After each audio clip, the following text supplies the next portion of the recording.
in child protective services, and they won't give them back to their loving families because they're making money. This is a legal system that you're going into. And if you don't know the rules, you will be chewed up and spit out.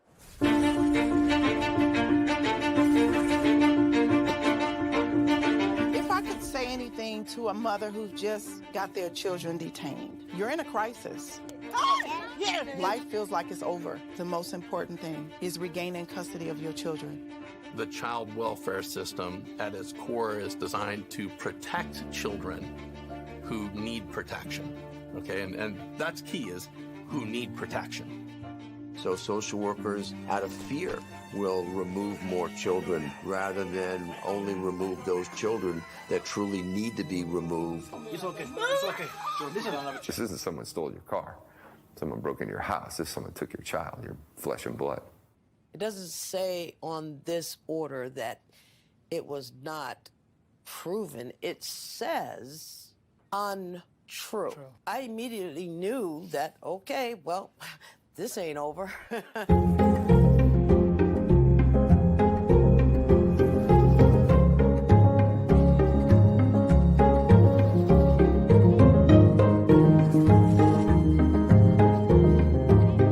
Were there signs there? Were there no signs? Did I miss them? Did I catch them? At this point, I honestly don't know. Families only get a finite amount of time to reunify. I came into this field to help families, not destroy them. The difference between the criminal system and the child welfare system is substantial. You have more rights as a criminal than you do as a parent.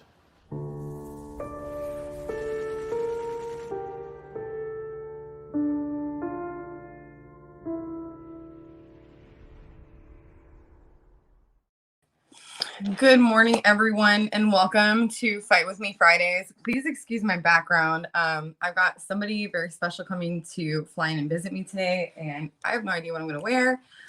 So I stayed up late last night doing every piece of laundry that I own, and still my suitcase is empty. So today we're going to talk about borderline personality disorder. This is something that I personally have experience with, so I can talk about it. Just again, disclosure, I'm not a licensed psychiatrist or psychologist. I'm talking from my own experience. I've got a couple of things that I'm going to play for you today, and we're also going to talk about some different coping skills. And then towards the end, I have a little bit of show and tell. So I just want to start this morning off with just a deep breath. So everybody breathe in with me. And then hold it for 5. And then exhale for 8. Okay, so without further ado, let's go ahead and get started. We're not going to have a guest today. Hopefully the videos will take up a good amount of time.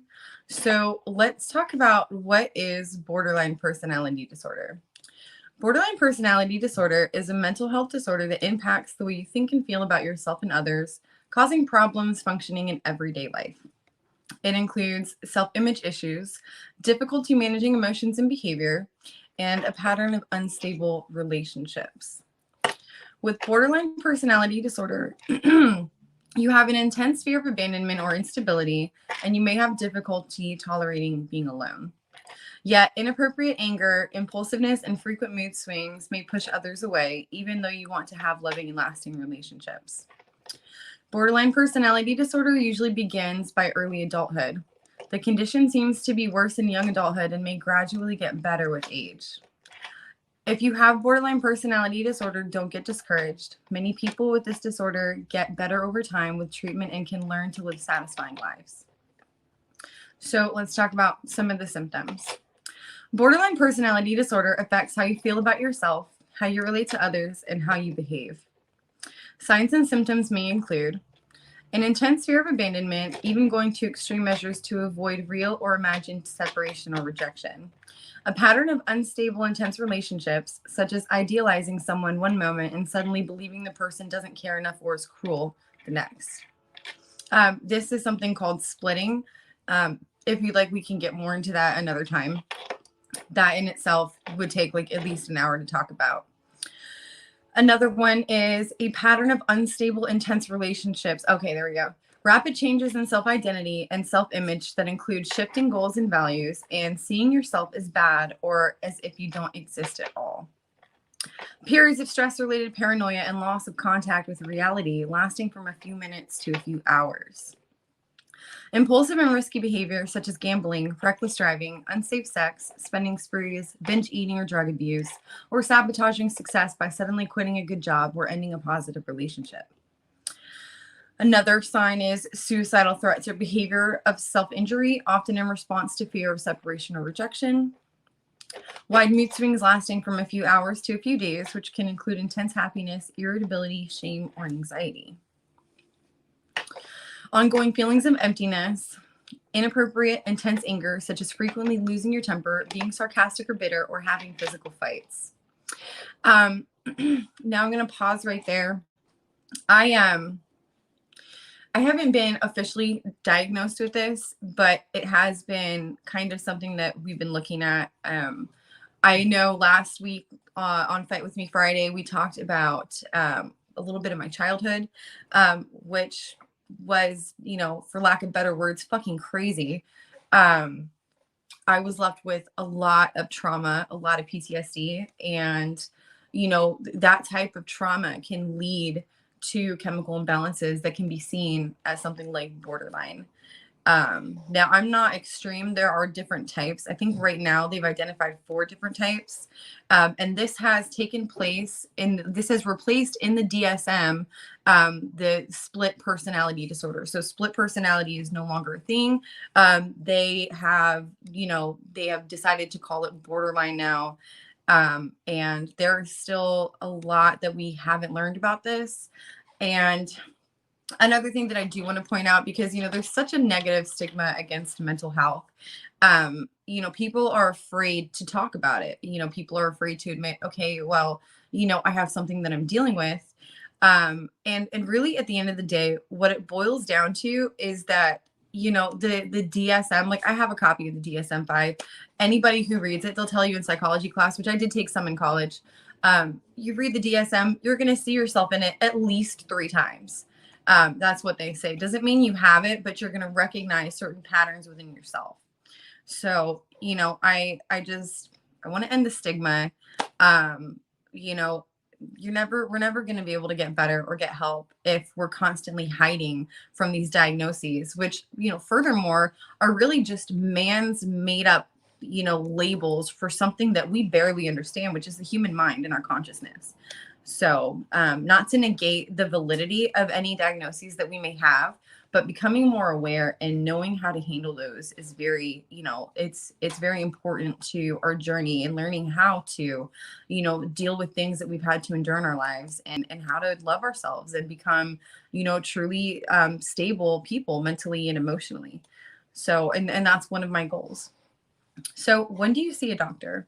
If you're aware that you have any signs or symptoms above, talk to your doctor or mental health provider. If you have suicidal thoughts, if you have fantasies or mental images about hurting yourself or have other suicidal thoughts, get help right away or by taking one of these actions. So you can call 911 or your local emergency number immediately. You can call a suicide hotline number in the United States, the National Suicide Prevention Lifeline. And I've called this for a friend before, and it was pretty helpful. It is 1-800-273-TALK. So that's 1-800-273-8255. You can call them any time of the day. And you can also, if you're a veteran, press 1, reach the Veterans Crisis Line. Also, I discovered in my research this morning, there's a crisis text line for self-harming.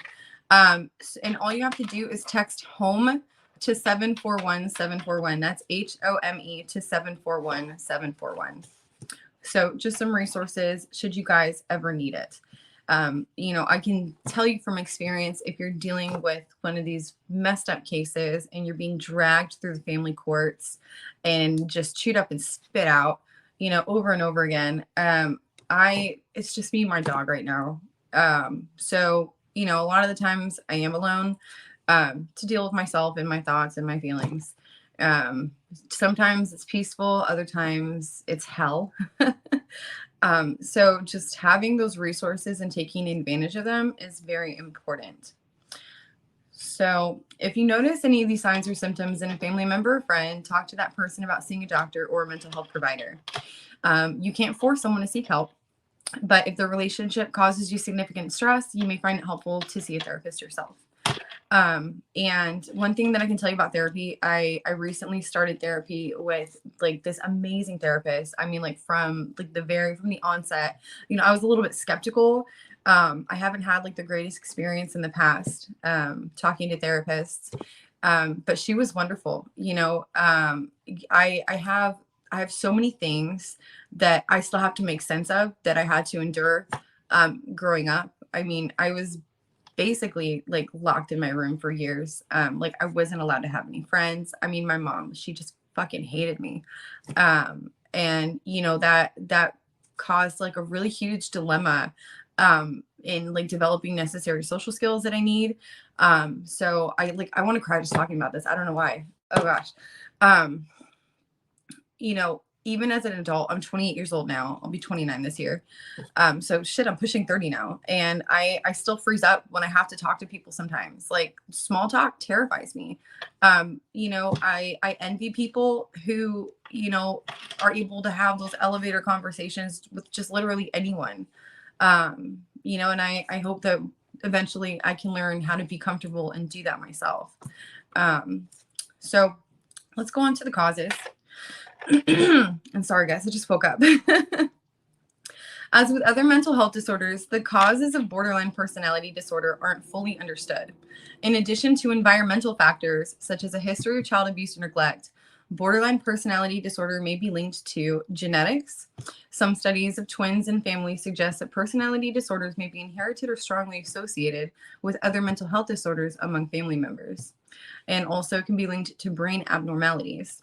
Some research has shown that changes in certain areas of the brain involved in emotion regulation, impulsivity, and aggression. In addition, certain brain chemicals that help regulate mood, such as serotonin, may not function properly. And guys, if you're born with a couple of wires crossed, it's not because you're a bad person or did something, you know, to deserve that. It just means you were born with a chemical imbalance that you had nothing to do with, had no say in, and had zero control over. So just learning those coping skills, getting the help you need, is really important for that. Now let's talk about some risk factors. All right. So some factors related to personality development can increase the risk of developing borderline personality disorder. These include hereditary predisposition. You may be at a higher risk if a close relative, your mother, father, brother, or sister, had the same or similar disorder, or if you had a stressful childhood. Many people with the disorder report being sexually or physically abused. Oh, thank you, James. Let's see. Some people, hold on. Many people with the disorder report being sexually or physically abused or neglected during childhood. Some people have lost or were separated from a parent or close caregiver when they were young, or had parents or caregivers with substance misuse or other mental health issues. I fit almost all those criteria, guys. Others have been exposed to hostile conflict and unstable family relationships, also something that was very prevalent in my family growing up. I mean, like if me and my siblings, and I kid you not, if me and my siblings, the environment was so toxic that if we were given the opportunity to, at some points, like some of us probably would have actually killed each other. That sounds insane, but when I mean, like we're all teenagers. I'm the oldest daughter of 10 kids. So, you know, you had like all these teenage boys, you had this teenage girl, and just all of these personalities. We all have very, very strong personalities. We're all highly intelligent people. You know, our parents were very, very smart. They still are. They're still here. But our parents also had some, you know, serious undiagnosed mental issues, and that definitely translated into our everyday lives growing up. And just, you know, I would look at these, you know, quote unquote normal families around me all the time, and I just wished so badly that I could have been born into a family that wasn't so batshit fucking crazy. And you know, there really was no reason or excuse, you know, that like the classics, like you know, my parents were never alcoholics, they never used drugs. I mean, for fuck's sake, they were Mormons, you know. That was an interesting experience growing up. But there's not that obvious answer to why all those problems existed. So, it's made it really difficult on my journey of healing. Because I struggle with, bringing closure and understanding to something that just didn't make any sense. It didn't have any clear answer as to why it happened.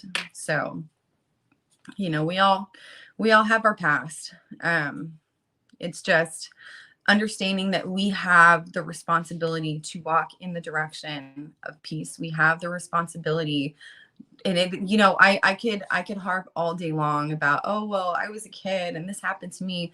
I want to talk about it still, so that you guys can relate if you can, and so that we can grow and heal together. But ultimately, I'm an adult now. It's my responsibility to seek help for those issues. I can't spend the rest of my life just blaming that on my parents. And I still hold anger towards them.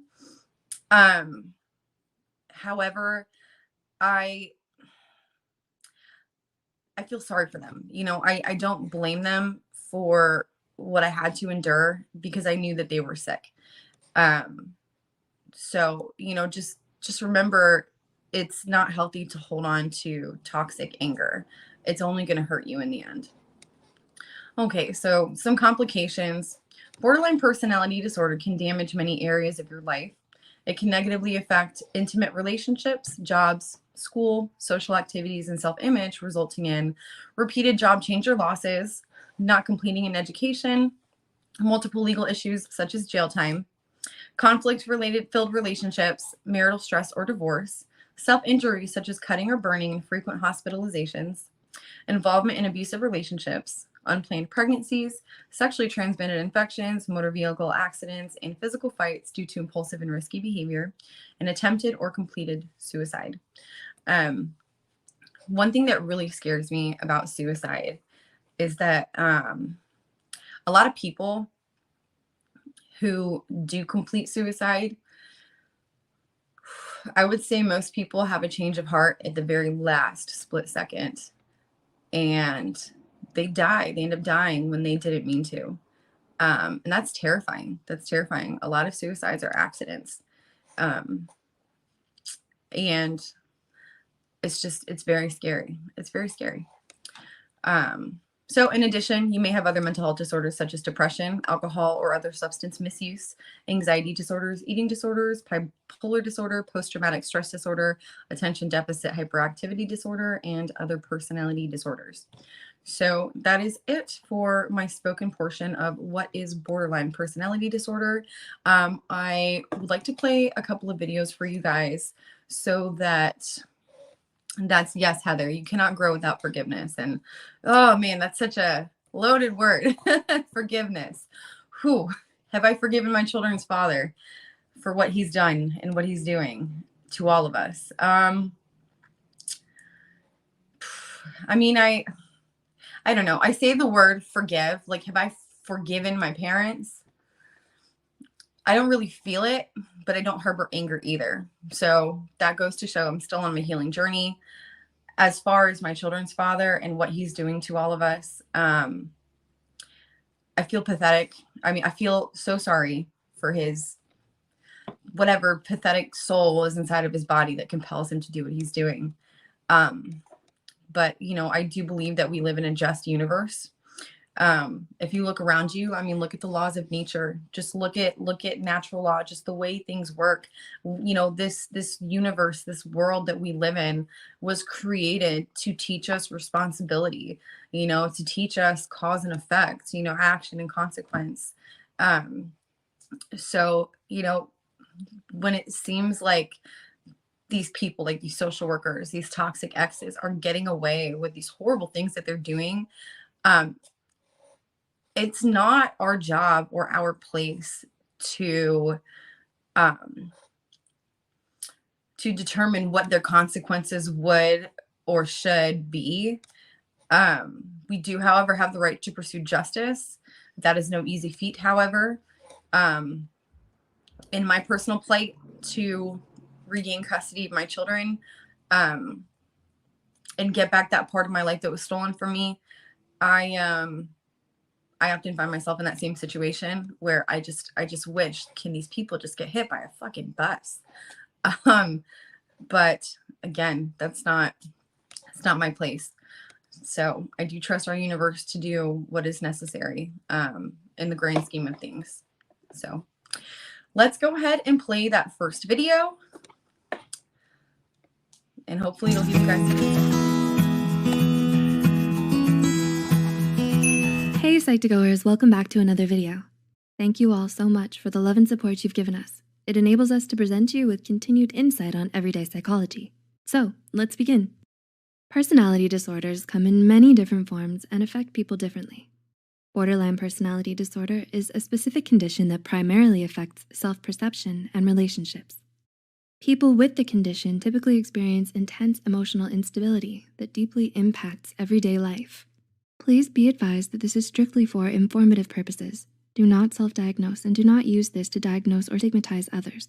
Please speak with a healthcare provider or a mental health professional for medical or mental health advice in case you relate to any of the points mentioned. To better understand this condition, we'll be discussing 9 things about BPD that you need to know. Number 1, fear of abandonment. People with BPD often experience an intense sensitivity to abandonment. They may feel that the people around them are growing distant, regardless of the truth. They view small changes in behavior as a sign that their partner or friend is growing distant. They resort to clingy behavior in an effort to keep the person from leaving. 2, persistent and wide mood swings. BPD is exhausting. People with the condition often experience intense mood swings that can last hours to days. Moods vary from extreme happiness to sadness and irritability, and may happen within the same day. These moods can be triggered rather easily, as typically people with BPD are sensitive. In some cases, they become violent. However, in other cases, they keep that intense anger bottled up, causing more psychological harm. Number 3, paranoid thinking. Has paranoia become your nemesis? BPD can cause a person to become paranoid and may perhaps lose contact with reality for small periods of time. They feel that people are trying to work against them and fear others' intentions. They may act out on these hunches and cut contact with others to protect themselves. High levels of stress may cause someone to disassociate with themselves, and in more severe cases can cause a psychotic episode. 4, emptiness. Have you ever felt that your life lacks meaning?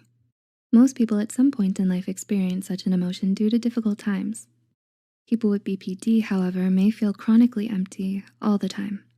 They feel stuck in a dark tunnel of emotional numbness or despair. These are difficult feelings and they may not know how to handle them. In some cases, they may struggle with self-image and accepting who they are. This, along with fears of abandonment and mood swings, may cause a person to feel empty. This feeling can be dangerous and contributes to other problems such as addiction. 5, impulsivity. Are spending sprees on unnecessary items and binge eating a part of your routine? Do others lament your extra recklessness? BPD can also cause a person to experience intense happiness, so they may indulge in a range of impulsive activities. In this, BPD parallels bipolar disorder and is often misdiagnosed as such.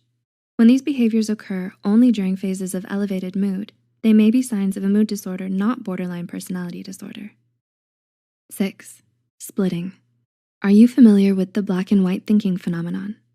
It's the act of being only able to think at the extremes with no regard to a middle ground. Splitting is another term for black and white thinking. People with BPD flip-flop from one extreme emotion to another. For instance, someone may feel an intense love and admiration for a person in their life at one moment, yet if they feel that the person wronged them, those warm, fuzzy feelings may turn into bitter hatred and resentment. This makes their relationships highly unstable. Even minute inconveniences and misunderstandings can flare these extreme emotions.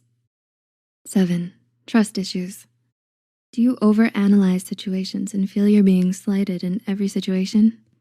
People with BPD do so despite the thoughts being completely irrational. They may find it hard to trust others for no reason at all.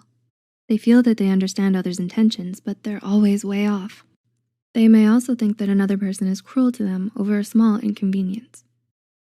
8, risk factors for development can be environmental and/or inherited. Developing BPD depends on a few different variables. In some cases, genetics is responsible if a relative has the disorder. In other cases, people who experience highly traumatic events may develop the disorder. Experiences such as separation from someone at a young age to childhood abuse and violence are also influences. Generally, a person begins to show signs of BPD in early adulthood. And 9, change in interest and values. How often do you feel at odds with yourself? Does it also permeate to those around you? A person with BPD may have polarizing views on themselves and others. Similar to splitting, they may feel night and day differences on various topics, especially relating to self. For instance, a person may feel that they have no value to anyone at one moment, but feel the opposite in another. Their interests, values, and relationships are very unstable and lack consistency. BPD is a complex and stigmatized condition. It's important to know that people struggling with BPD are not necessarily bad people. Rather, they're people in need of support. BPD comes with a lot of emotional impulsivity and instability, so it's important to reach out if you feel that you're struggling. What are your thoughts about how the condition affects people? Let us know in the comments below. If you found this video helpful.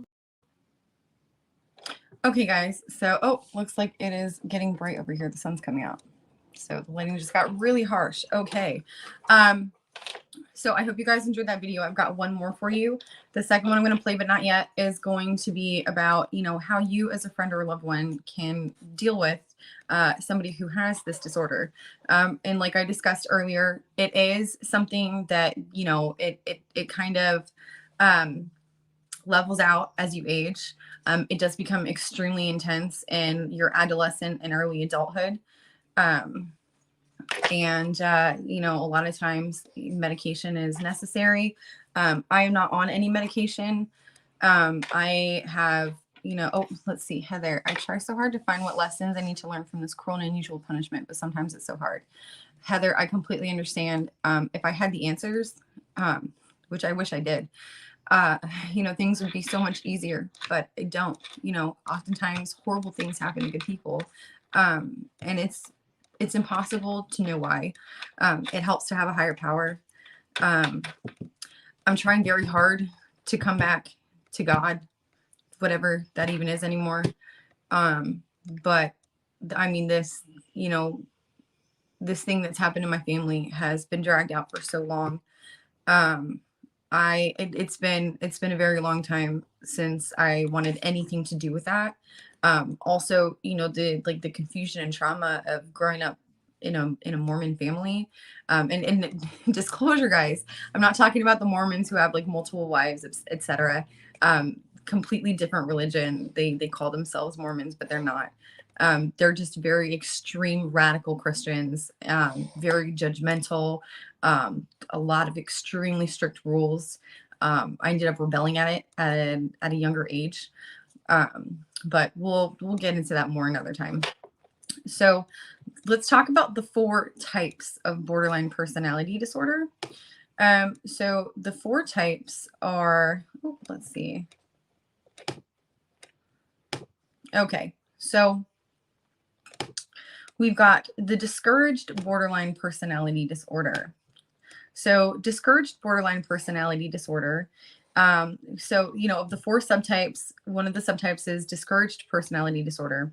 When a person suffers from discouraged borderline, much of how they think, feel, and behave is driven by the dependent aspects of the personality disorder. According to Psychology Today, from an outside perspective, a person with discouraged borderline personality might look a little bit like someone with dependent personality disorder. This person displays signs of codependence in most relationships in life.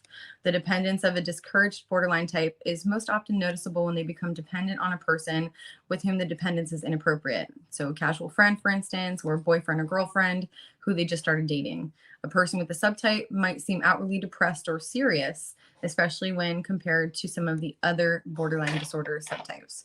So, if you or someone has this disorder, it is extremely important to talk to a mental health professional. Like the video said, don't attempt to self-diagnose or diagnose someone else. You really need an outside perspective and somebody who is trained and licensed in mental health. And specifically, you want to find somebody who is experienced in borderline personality to be able to explain this to you. On the outside, you know, just reading the things off of this paper make it sound like this crazy, extreme, dangerous person. That's not true. That's not the case. There are extreme, you know, cases, and those people need serious help. Or, you know, there are instances where it can become extreme if left untreated. Just remember that it's not this person's fault. This person is not a bad person. They just need a lot of love and a lot of help and support. So that is the discouraged type. Another type is the impulsive borderline personality disorder. So the impulsive borderline personality disorder is among one of the 4 subtypes. This one is the most charismatic of all 4. The impulsive subtype is said to have much in common with histrionic personality disorder. If you guys don't know what histrionic personality disorder is, or histrionic disorder is like, from what I understand, I don't know like too much about it, but it's like they're very animated, manipulative. You know, I guess I would have to talk about that another time because I don't think I have like the answer. Just look it up. Histrionic. So that is another subtype. There's the petulant borderline. Let's talk about that one. So the petulant borderline personality disorder. Let's see. Let's start off with a story. Kylie came to Optimum Performance Institute at the age of 20 for help treating petulant borderline personality disorder, which had made healthy relationships nearly impossible for years. No one could deny that Kylie's childhood was difficult. Her mother was an addict, and her father had never been in the picture. She was 6 years old when she and her sister were removed from their home. You know, they moved foster homes 3 times before their mother's parental rights were terminated and they were adopted. So her new parents were kind, helped her with schoolwork, and included her in everything the rest of the family was doing. She became accustomed to them, but never felt close to them. In fact, she made it a point to keep secrets from her family. Whether the secret was big or it was small, it didn't matter. She liked to know that she wasn't depending on them and didn't know everything about her. So some of the symptoms of a petulant is the inability to express feelings, outbursts of anger, feelings of being unworthy and unloved, socially anxious, extreme fear of abandonment, a need to control others, experiencing dissatisfaction in relationships, co-occurring disorders such as substance abuse, eating disorders, suspicion of others and paranoia in relationships, self-harming tendencies, you know, intense mood swings, posing ultimatums in relationships, proving that someone doesn't love her, constantly searching for validation, push and pull relationships, wanting others to feel guilty for their actions or lack of actions, someone who's negative, someone who's passive aggressive, shutting others out of their lives, or using suicidal behavior or self-injurious behaviors to control others. So most petulant borderline personality disorder behaviors stem from a fear of abandonment, a lack of self-worth, and an inability to self-soothe. With the right treatment, you can resolve these challenges and overcome petulant borderline personality disorder. All right, and lastly, we have the self-destructive borderline. So again, this one has another story. What does self-destructive BPD look like? Jacob grew up without his father, who divorced his mother and moved away when he was just a baby. In spite of his mother's persistent depression and other mental health challenges, Jacob went on to make friends, do well academically, and play football for his high school. Although no one knew it, he grew up hating himself so deeply that he rarely believed anyone could feel any differently about him. He believed from his deepest core that he did not deserve to be loved. When he said the wrong thing in class, messed up a play in football practice, or felt like an outlier among his friends, Jacob had habits of breaking into the liquor cabinet before his mom got home to numb the self-hatred. I personally have experienced a lot of that growing up. I'm still learning to recover. So his junior year in high school, Jacob started dating Annie. When he was with her, he experienced moments of relief from his extreme self-hatred, intermingled with many more moments of intense fear that she would leave him, because how could she love him like she said she did? He idolized Annie. He felt she was the best part of his entire life. Spring of senior year, Annie told Jacob that she had applied to an out-of-state university and had been accepted with a full scholarship. Jacob felt betrayed, as they had planned to both attend the local state university. Jacob couldn't bear his emotions. He couldn't believe he let himself think that Annie loved him, that she ever cared about him, and that maybe she would stick around. So this is also an example of splitting. So instead of understanding that, you know, she is an adult now, you know, needing to make important decisions about her life and her future, instead of seeing that gray area and understanding that, you know, Annie is simply doing what's best for her, you know, he just instantly switched into believing that she is just an all bad, terrible person and she was never good from the beginning. That's a great example of splitting. So he told Annie that she couldn't leave him. He would kill himself if she did. After Annie went home, he locked himself in his room with alcohol and a weapon and called Annie to tell her goodbye. It took Jacob's best friend shimmying up the house to a second-story bedroom window to calm him down that night and keep him safe. So Jacob falls into the self-destructive BPD subtype. Before entering treatment at the Optimum Performance Institute, he displays several of the common traits of self-destructive borderline personality disorder. Guys, this is a mouthful. Okay, so lastly, we'll just talk about some of the symptoms and then we'll move on. So self-destructive BPD includes intense feelings of self-loathing and self-hatred, prone to self-harm, often depressed, feelings of bitterness. You're looking for comfort through attention from others. You have suicidal behavior, self-injurious behavior, substance abuse. You engage in reckless behaviors out of lack of self-care, not to impress others. You tend to sabotage your own happiness and well-being due to feelings of being undeserving. You have a unstable self-image. You lack identity, and you believe no one cares about you, and so they don't care about themselves, and you have unstable emotions. So those are the 4 main subtypes. Just to recap. Oh, never mind. I already went away from it, so let's not worry about that. Okay, so we've got the discouraged borderline personality disorder, the impulsive borderline personality disorder, the petulant borderline, and the self-destructive borderline. Now, you don't have to be just one. You can have like a combination of some or all. You can move back and forth between them. It's very complex, you know, just like we as humans are very complex creatures. So are these diagnoses. And again, just remember, you know, at the end of the day, you're not damaged, you're not broken, you're not a bad person.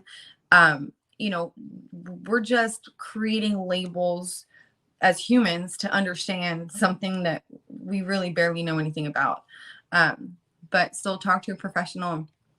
They will, you know, be able to provide you with coping skills. 2 possible coping skills. And I did this when I was younger. There's something called dialectical behavior therapy, DBT. And I kind of did that in combination with EMDR to reprocess some of the more extreme traumatic experiences I've had.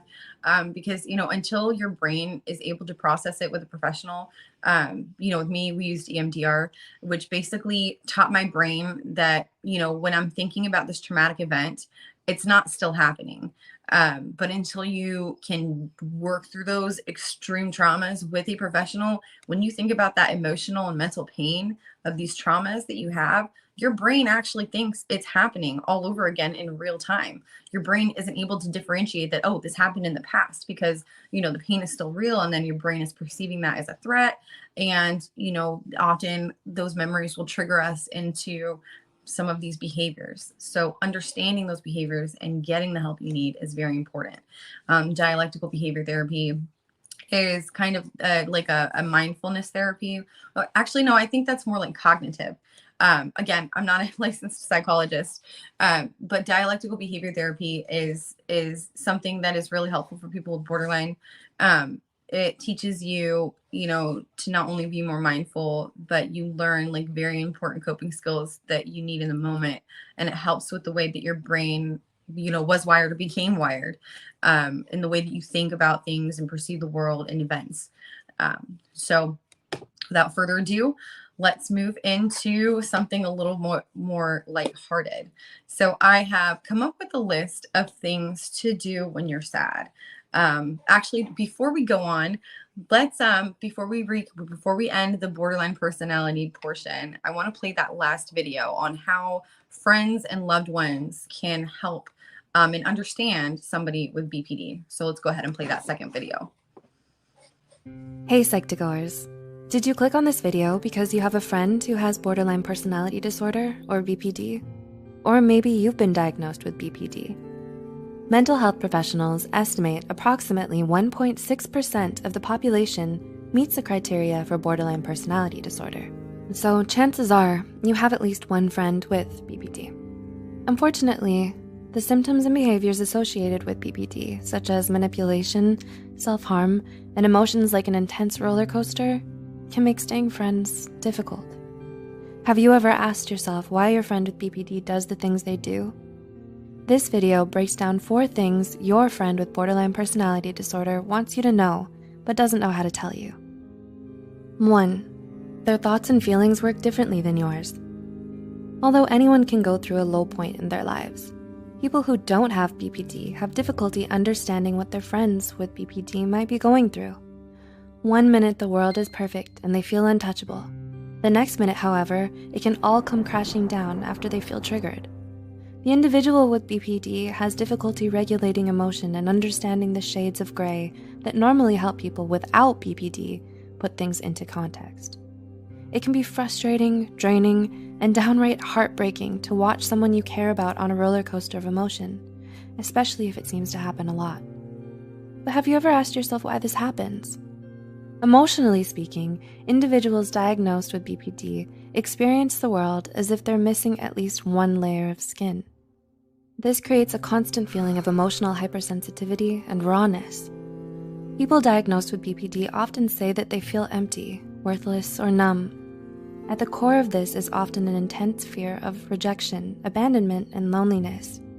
These deep, intense feelings and difficulty with context often distort the thoughts of someone with BPD, steering them towards self-harm and negative self-talk.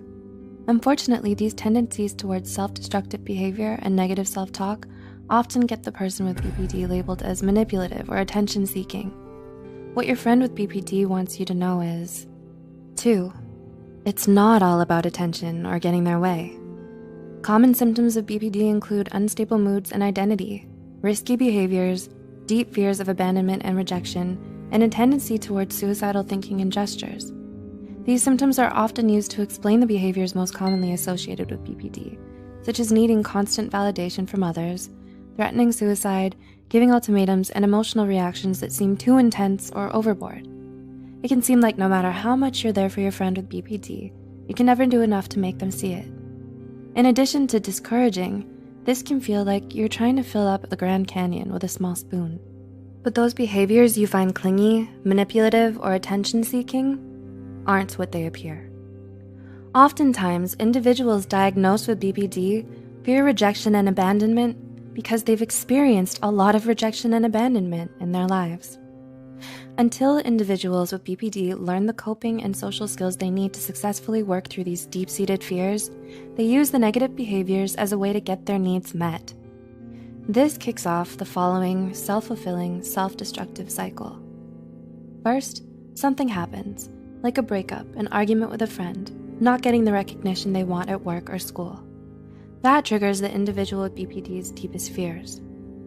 Second, this activates a barrage of angry or negative self-talk, which creates a lot of anxiety and depression for your friend with BPD. Third, because your friend does not have the emotional skin to cope with their internal stress, the depression and anxiety can make them feel like they're being swallowed whole by it. Fourth, they act out in whatever way they know how, often via manipulation, erratic behavior, blowing up, self-harm, or issuing threats. And lastly, their loved ones often pull away, which creates more self-hate, depression, and anxiety in your friend who has been diagnosed with BPD. Their fears get triggered again. The cycle often repeats itself in your friend's life, which can lead to increased feelings of loneliness, abandonment, and rejection. So how do you deal with a friend struggling with BPD? Watching your friend struggle can make you feel helpless or question your own reality, but please remember, 3, you can set boundaries with your friend who has been diagnosed with BPD. Although you should never force yourself to stay in any relationship that is mentally, emotionally, or physically harming to you, it is possible to be friends with someone diagnosed with BPD, but you'll need to set some boundaries with them. The first step to setting these boundaries is to understand it's not personal. Your loved one diagnosed with BPD most likely acts the way they do because they don't have the emotional, psychological, or coping skills to navigate their relationships. Their challenging behaviors probably aren't about you, even if they're directed at you. Once you understand your friend's behavior is more about them than you, setting boundaries with your friend will get easier. Then you can set boundaries by remaining mindful of your feelings, asserting your limits, and being direct, sticking to the facts, and seeking support when you need it. You'll probably have to repeat yourself and stick to your guns when you set boundaries with a loved one diagnosed with BPD. But maintaining a firm yet compassionate stance is important self-care for you both. Remember that you're teaching them valuable skills as well as how to treat you. Leave a comment below if you'd like to see a video on how to set boundaries. Okay, so that was the second video. I have a very close female friend of mine where when we've been friends for years, but we started hanging out more and more. And this was kind of at the peak of, when the case and my life was just really falling apart. And, we'd go out, we'd have some drinks, we'd have some fun. But, a lot of times, well, I wouldn't say a lot of times, but there were a couple of times where, the night ended in a pretty intense fight. Not like a physical fight, but, we just really didn't see eye to eye. And, in retrospect, I'm not sure if it was either one of us or both of us. Oh, let me see, Amy. I know you're very passionate about what you do. I absolutely watch all of Miss Georgette's videos, and she speaks highly of you. Oh my gosh, thank you, Amy. Georgette's my supervisor, and also like I consider her a very dear friend. Thank you so much. We're all on this journey together. But I sent her these videos, my female friend that I just showed you today, and it took her a couple days to respond.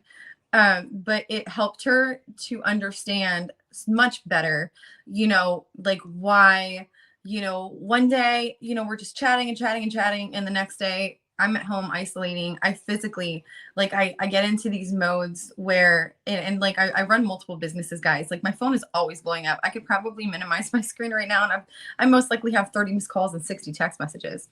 I have these periods where I like isolate myself. I physically cannot answer my phone. I physically just can't answer a text message. Like, I don't have the emotional or mental capacity to do it. It doesn't mean like that I'm damaged or I'm purposely ignoring anybody. It's hard to explain. I just lack the energy, like the thought of engaging with another human in that moment is so overwhelming to me. I just can't do it. I also have periods of agoraphobia, which I'm not diagnosed with, but I do have moments of that where like I can't go outside. I'm terrified to go outside. Sometimes I'll force myself to do it anyway, and it kind of like makes it go away, but the experience is incredibly stressful. But then I have other moments where I just want to throw caution to the wind. I just want to get the hell outside in the sun, so just understanding yourself better is very helpful. Remember, like the video said, this is something that gets better as you age. As we all grow and mature, we do learn coping skills. We do learn social skills. And just, like that last video said, it's very important to remain mindful and compassionate with your friends and loved ones who have any personality disorder, and setting and staying with those boundaries is also important. So I have a blog post that I'm going to post on the page when we're done. These are some things to do when you're sad. And we only have about 10 minutes left. So I'll cover a few of them, and this will bring me into my show and tell. So I have always been very artistic ever since I was little. Oh, thank you, Princess. I'm glad that you're able to relate. As I learn how to deal with this, I will share, those findings with you guys, and hopefully we can grow and heal together. So in the first part of our list, and actually this blogger has her own book. So her name is Shiori Obata. So number one on the list of things to do when you're sad. Oh, yes. Thank you, Heather. So first thing to do is create art or do-it-yourself crafts. So without further ado, I'm going to show you some of my most prized pieces of art, which I finally found in my garage full of boxes. So this I made on Mother's Day 2021. I sketched this picture of my children. This was an actual picture that was taken. If you saw, I don't think I can show the actual photo of my kids. I'll ask my supervisor next time, but this is an almost exact replica of what the photograph looked like. This is my oldest. This is my little middle, and this is my baby girl. I miss them so much. It's been almost a year since I've seen them, and I can't say it ever gets easier. So when my children would come over, I would hand them sketchbooks. You know, I like to invest in their creativity as well. So they've made lots of cute little pictures like this, and it's just it's nice to look at. Oh, that's hard. I remember there's this, I actually have it outside in my garage right now. I got like big poster boards, and we were just doing kind of like group drawings. And my oldest son, Gabriel, who I see a lot of myself in him. And that concerns me, especially considering all the trauma that my kids are facing right now. I'm probably most concerned about my oldest child's future. He's going to deal with a lot of, intense emotions, but he, one of the things he used to say when he was a baby was, "Mommy, I have 1 million hearts." And when I would scold him or reprimand or chastise him, he would say, "Mom, you broke one of my 1 million hearts. I don't have 1 million hearts anymore." And on this drawing, we had this big poster board, and he gets a marker and he starts drawing all these hearts. And at first I was like, "Oh, how sweet." And he starts drawing lines through them like it's a broken heart. And he said, "Mom, they broke all my hearts. I just want to come home." Oh, so it's always hard when you as a parent just feel so powerless against this fucked up system that gives no regard to the best interests of your children. And again, they won't return them to their loving families because they're making money, or in other cases like mine, they're just putting your kids with a convicted violent criminal who they have disclosed several times is abusing them because they've established that they don't like you. So trigger warning. This is something that I did when I was feeling very intense emotions. I didn't want to live a life without my kids in it. So instead of, acting on those emotions, I chose to draw instead. So this is just how I was feeling in that moment. And we've got a couple more, and then we'll get into the list. We've got about 5 minutes left. This was the first painting that I did. I put a lot of my thoughts and feelings on there. Malfeasance was one of the big ones for me. These people are just disgusting. I'm disgusted with what they've done.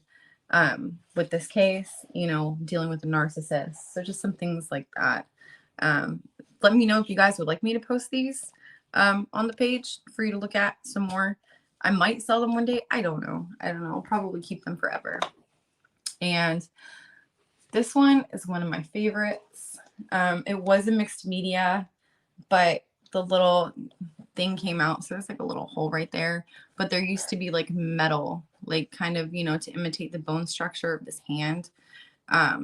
This is a piece that I made when I was struggling a lot with my concept of my higher power, who is God. So, up here you see like it starts off, as like light, and then, through this cloud, and I think I put a little Jesus fish there. But it's a hand descending from the clouds, and it's just squeezing on her head so hard that she's exploding. She's got her face in her hands. She's crying. I put a lot of texture in this one. And then Jesus who. Yeah, I was very angry when I did this. So, you know, a lot of times, like when I'm just feeling those really intense emotions, I'll start to use art. Thank you, Princess. So those are some things to do that are helpful. We are almost out of time for today. So I'll share some things on this list. Something that I have been wanting to do is to make a to-do list. Like when I feel really self-destructive, just make a list of all the million things I have to do in my house still. If I'm feeling overwhelmed or lonely or just feeling anything that I feel like I need help managing, I wanted to write this list of just small tasks, probably like a laundry list of small tasks. And just, when I need to distract myself, pick something off the list and do it. Another thing that I learned from my life coach, he's amazing. I'll talk more about him another time. But he said 15 minutes. So, if you're struggling with addiction and you're craving a substance, set a timer for 15 minutes. If you engage in self-harming behaviors or suicidal behaviors, set a timer. If you feel that urge, set a timer for 15 minutes. And while you do that, distract yourself. Distract yourself with something off that list or off this list that I'm going to read and post. It's incredibly helpful. There is something about the way our brain is wired. After 15 minutes, you no longer want to do that. If the feeling still persists, then you need to step it up a little bit and reach the next level of help. So first on the list, create art or do yourself crafts, listen to beautiful music. I struggle with the music portion because I often listen to very sad songs. Dance to your favorite songs, write in a journal, read a book, watch motivational YouTube videos. That is one that I used to do. It's very helpful. Acts of kindness, forgive, get to know yourself, pretty yourself up. That always helps. And lastly, I wanted to play a song for you guys today at the end of the show, which we're going to play in a moment. It is, it's a very heartfelt song for me. That saying, if you love something, let it go. If it comes back to you, it's yours. If it doesn't, it was never meant to be. Well, this song for me, the narrative is kind of me talking to my children. The song it kind of helps you just let go in the moment.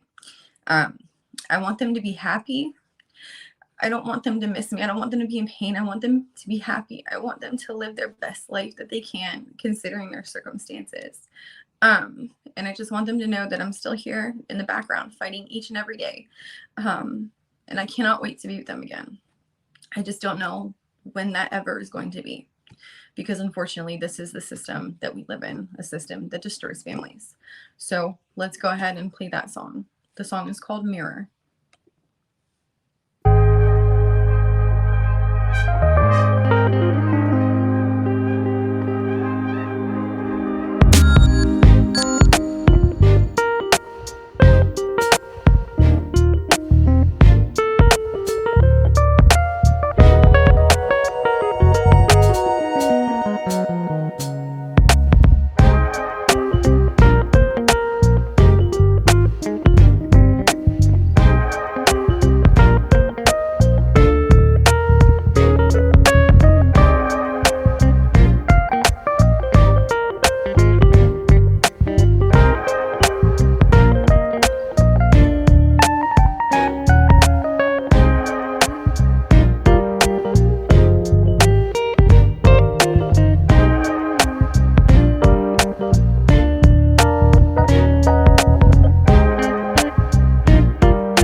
Okay, guys, so that brings us to the end of our show. That song, you know, it might sound like you're giving up, but that's not the purpose of the song.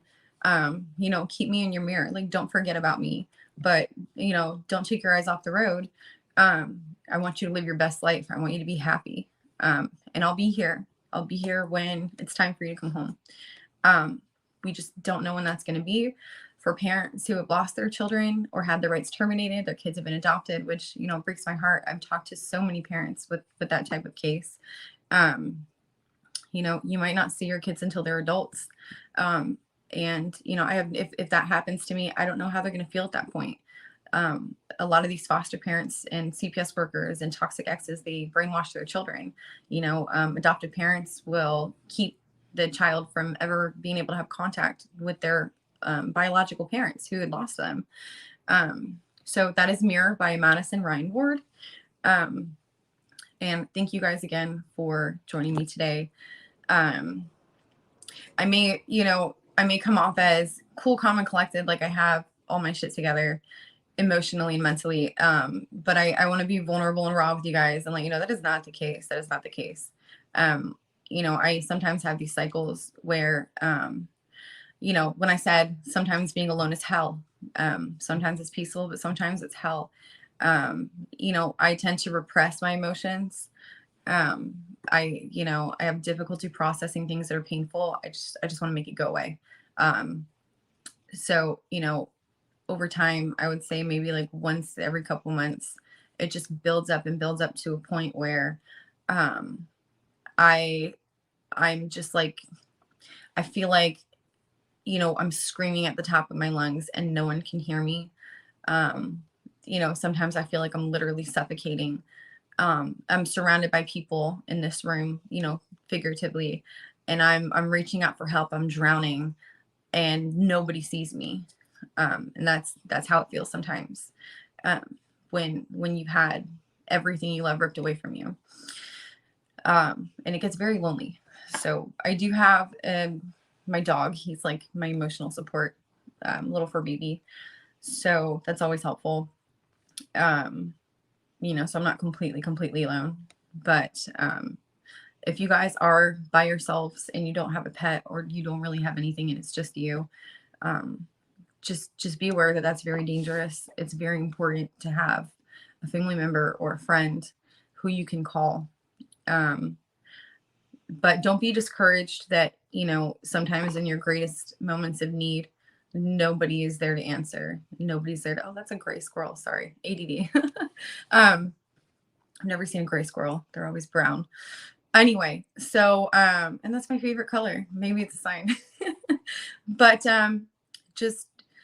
just remember to be very aware of your emotions. It has taken me years to identify like the stages in this cycle that can sometimes be very dangerous to myself. I'm not outwardly dangerous or harmful to anyone else.